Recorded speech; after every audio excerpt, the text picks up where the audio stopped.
kadang-kadang kita ada melakukan kesalahan. Sebab itu apabila kita ada kesalahan, kita ada dosa, maka dia akan menghalang kita punya permintaan. Permintaan kita menghalang atau menghijab permintaan kita kepada Allah. Sebab itu permintaan kita itu terhijab apabila ada dosa.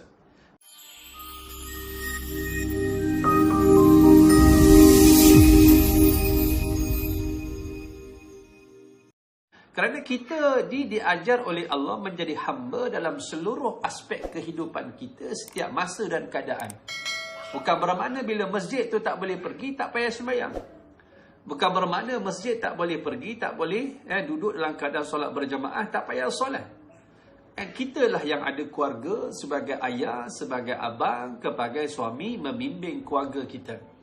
Masuk waktu solat, kita bina rumah tangga kita. Rumahku, masjidku, masjidku, rumahku. Bukan bermakna bila tutupnya rumah Allah, kita sudah tidak perlu lagi untuk kita beribadah pada Allah. Sebab itu Allah beri kita ujian. Bila mana kita senang, kita taat. Bila kita susah, kita taat. Taat ketika susah itu pahalanya lebih besar daripada taat ketika mana kita senang. Kita susah nak sembahyang, kaki kita gaul. Dengan senang kita sembahyang, kaki kita tak gaul. Kaki yang gaul, dia sembahyang lebih besar pahala daripada kaki yang tidak gaul. Begitulah keadaannya bahawa kita ni, hidup kita ini kita hamba pada Allah. Jadi golongan yang pertama ni kata Imam Al-Ghazali, manusia yang tenggelam dalam urusan duniawi. Yang lebih sedih lagi, dia pulun dunia tak kaya pun. Bukan kita nak hina orang, tidak. Tetapi dia pulun dunia, dunia pun tak dekat dengan dia. Kita nak cari rezeki, pemilik rezeki itu Allah. Tetapi kita engkar akan perintahnya. Kita engkar akan arahannya. Tiba-tiba kita minta kat dia supaya memberikan kepada kita. Itu ganjaran ataupun gaji. Mustahil. Hadza muhalun fi qiyasi badi'u. Inilah perkara yang sangat muhal, mustahil. Tak boleh. Kita mesti taat padanya. Yang kedua, ada yang bertaubat. Ada yang bertaubat. Yang ini kalau kita letakkan dalam kategori orang awam. Orang awam. Imanul awam. Orang awam punya iman. Terkadang orang-orang awam ini dia melakukan kesalahan. Kemudian dia bertaubat pada Allah. Kadang-kadang dia punya hati terkena penyakit. Lalu dia ubat penyakit hatinya. Sebab itu bila kita ni bangun pagi, kita bangun awal sikit lah, subuh. Kita solatlah. Mudah-mudah kita buka solat kita dengan taubat.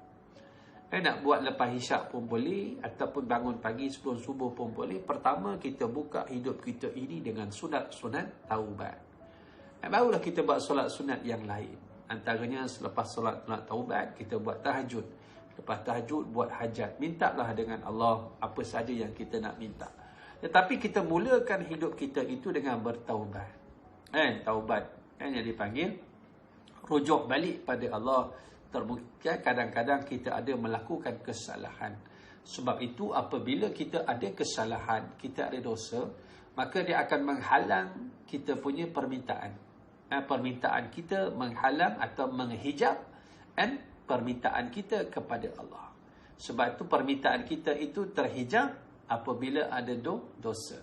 Sebab itu bila datanglah orang kampung berjumpa dengan Ibrahim bin Adham. Ada riwayat kata berjumpa dengan Hasan, Imam Hasan Al-Basri, wali Allah. Ada yang kata, wahai wali Allah, wahai Tuhan, saya ni kahwin lama tak dapat anak.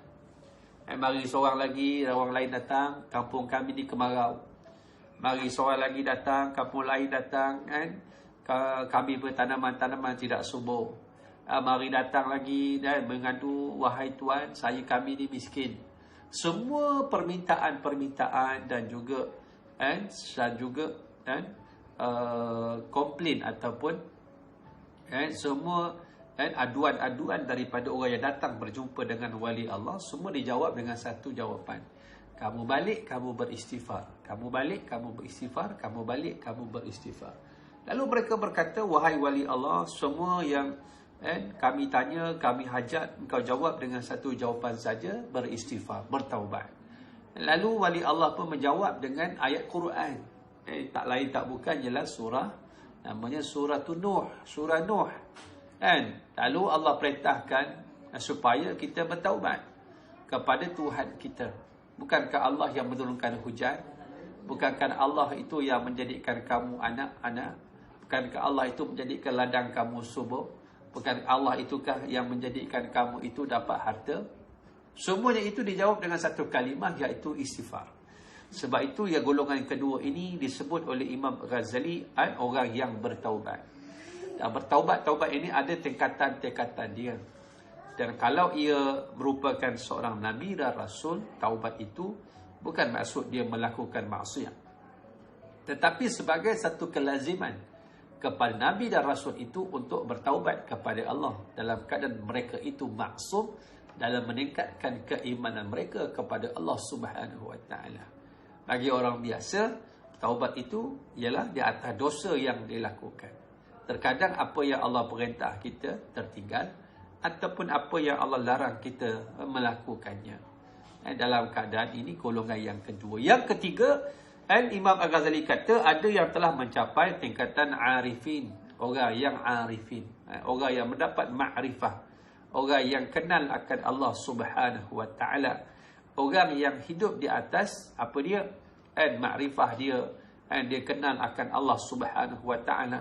Orang yang Allah bersihkan hatinya daripada melakukan maksiat. Dan golongan ini golongan yang dipanggil golongan orang yang bertakwa. Orang yang arifin ini al-imtithalu bi awamirillah wajtinabu nawahihi. Orang yang melakukan apa yang Allah perintah dan orang yang meninggalkan apa yang Allah larang.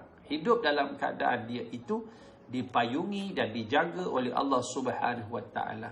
Dia menjadi orang Allah. Mudah faham bahasa kampung. Maknanya makanan dia apa yang Allah suka, yang halal. Pandangan dia apa yang Allah suka, yang baik. Dengar dia apa yang Allah suka, yang baik. Cakap dia apa yang Allah suka, yang baik. Perbuatan dia apa yang Allah suka, yang baik. Dia itu dikawal, dijaga oleh Allah sehingga dia melakukan apa saja yang Allah perintah dan dia tak buat apa yang Allah larang. Ini peringkat arifin. Dan orang yang mananya dia sudah dipilih oleh Allah Subhanahu Wa Taala. Inilah dia.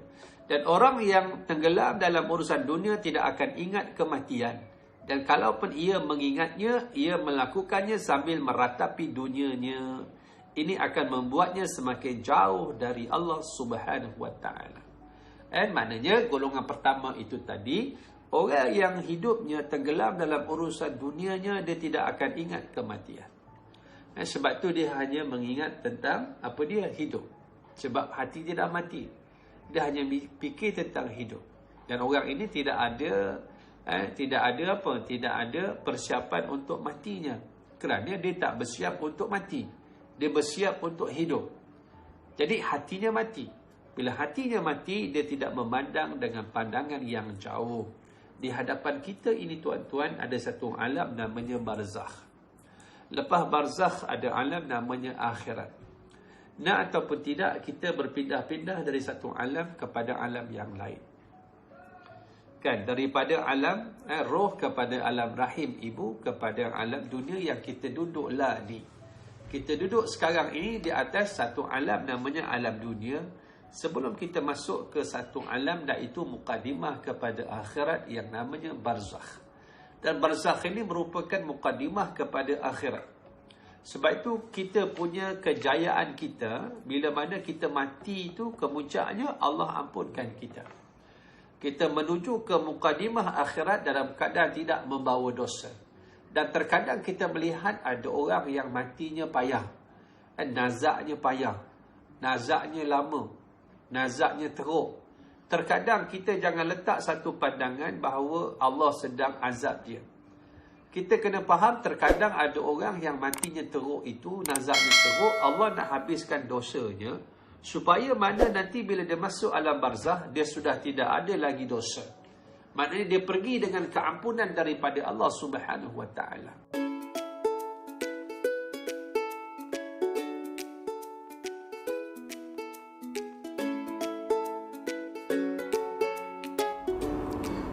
Bismillahirrahmanirrahim.